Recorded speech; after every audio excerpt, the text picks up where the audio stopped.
Hello, Chicago.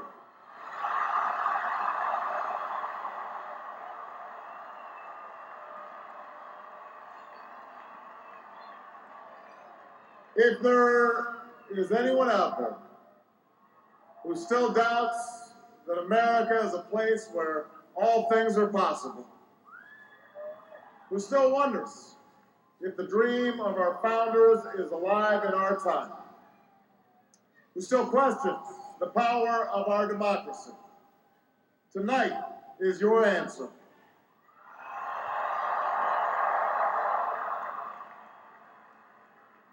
It's the answer told by lines that stretch around schools and churches in numbers this nation has never seen, by people who waited 3 hours and 4 hours, many for the first time in their lives, because they believed that this time must be different, that their voices could be that difference.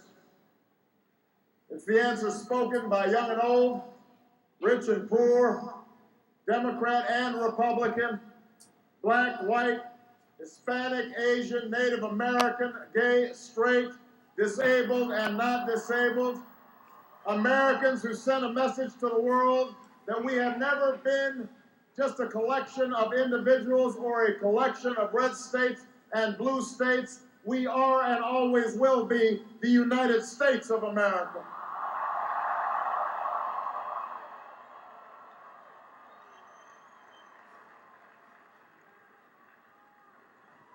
It's the answer that led those who've been told for so long by so many to be cynical and fearful and doubtful about what we could achieve, to put their hands on the arc of history and bend it once more toward the hope of a better day.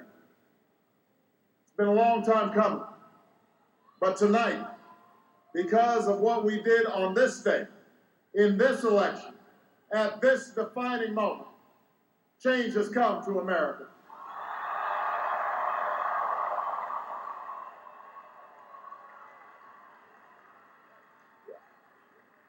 A little bit earlier this evening, I received an extraordinarily gracious call from Senator McCain. Senator McCain fought long and hard in this campaign, and he's fought even longer and harder for the country that he loves. He has endured sacrifices for America that most of us cannot begin to imagine. We are better off for the service rendered by this brave and selfless leader. I congratulate him. I congratulate Governor Palin for all that they've achieved, and I look forward to working with them to renew this nation's promise in the months ahead.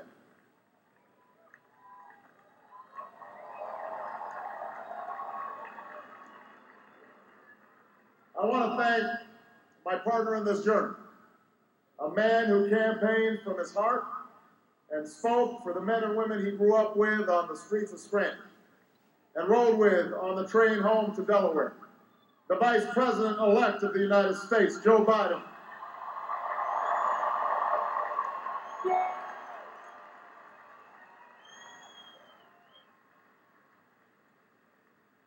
And I would not be standing here tonight without the unyielding support of my best friend for the last 16 years, the rock of our family, the love of my life, the nation's next First Lady, Michelle Obama.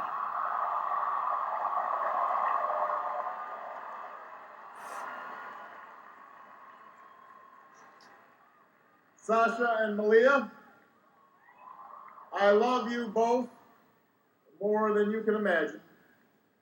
and you have earned the new puppy that's coming with us to the White House.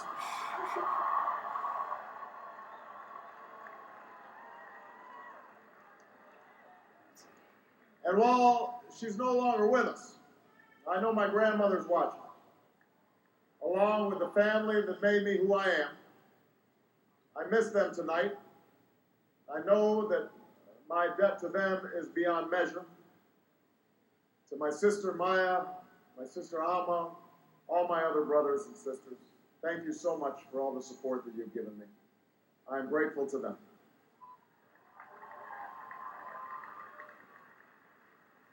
To my campaign manager, David Plouffe,